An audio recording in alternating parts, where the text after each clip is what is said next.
Brothers and sisters, it happened. At Ohio State University, it happened. You stood up and said no. You stood up for all Americans and for all time. Imagine a chemical company offered to pay you $1,000 to eat genetically modified bananas.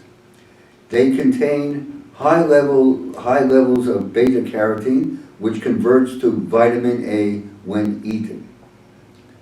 Strangely enough, there had been no previous trials on living organisms.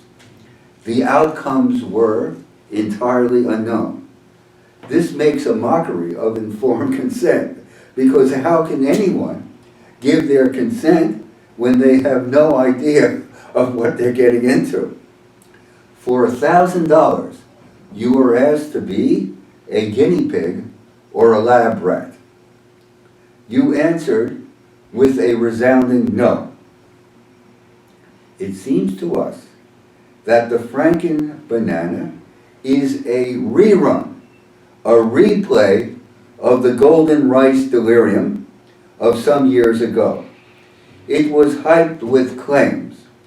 Golden rice will save 1 million lives. GMOs will save the world. The reality is that after 30 years of research and millions of dollars spent, there is little or nothing to show for it.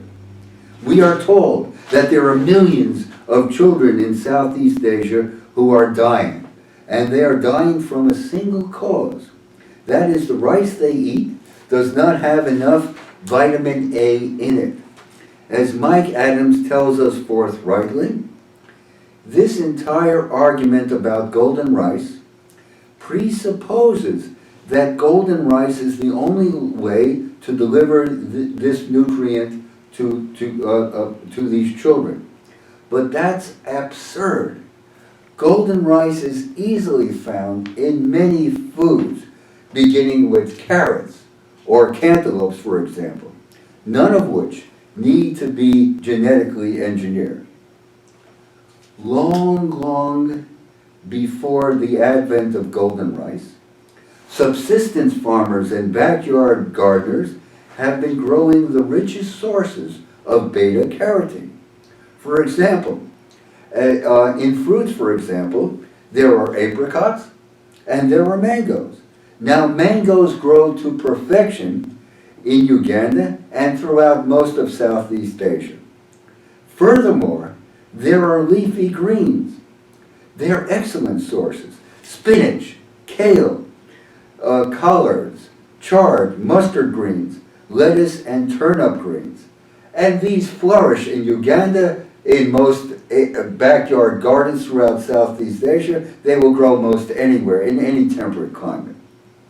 Other sources of beta-carotene are sweet peppers, carrots, peas, tomatoes, sweet potatoes, broccoli, cantaloupe, and winter squash.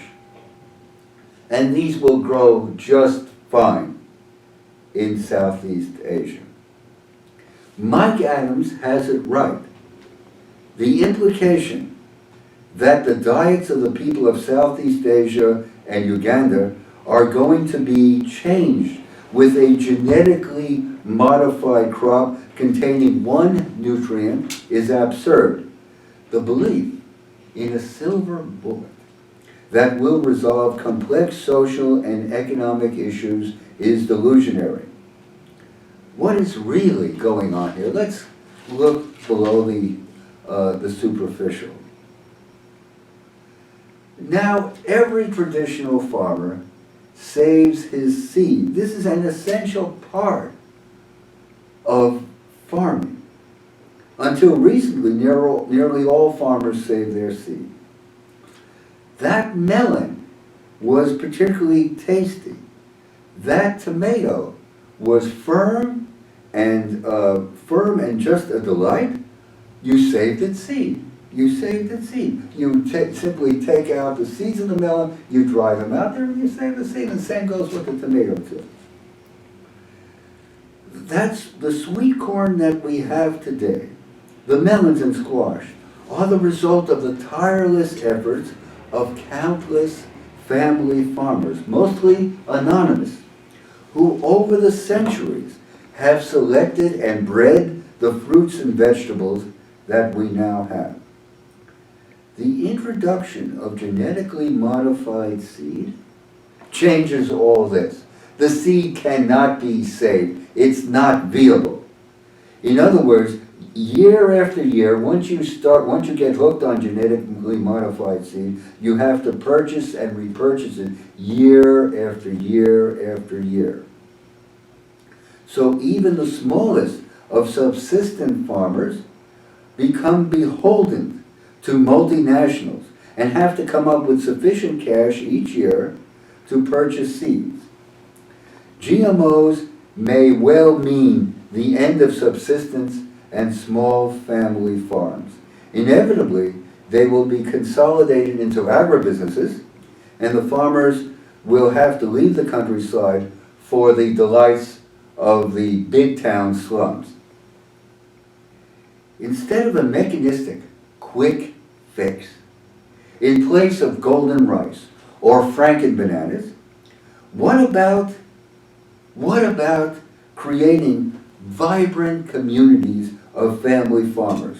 What about divesting cities of overcrowded slums and encouraging people to return to the land? Think of the diverse diet of locally grown foods that naturally and automatically produce thousands of phytonutrients, including beta-carotene. The problem is not lack of this or that nutrient. It is one of giving people a chance to grow at least a part of the food they eat. That's really what's at stake here. Now, there's nothing much that you can do about Franken-Bananas and golden rice, at least not right away. But still, you can take the initiative right now, in this vibrant spring. Plant a garden. Now is the time to put up those planter boxes in your backyard and plant fruit trees in your front yard. If you live in an apartment, join a community garden. Be it only a window box, we say plant. Do everything you can to preserve the topsoil. It sustains us all. No matter how small you practice your agronomy, it matters. It matters more than we know.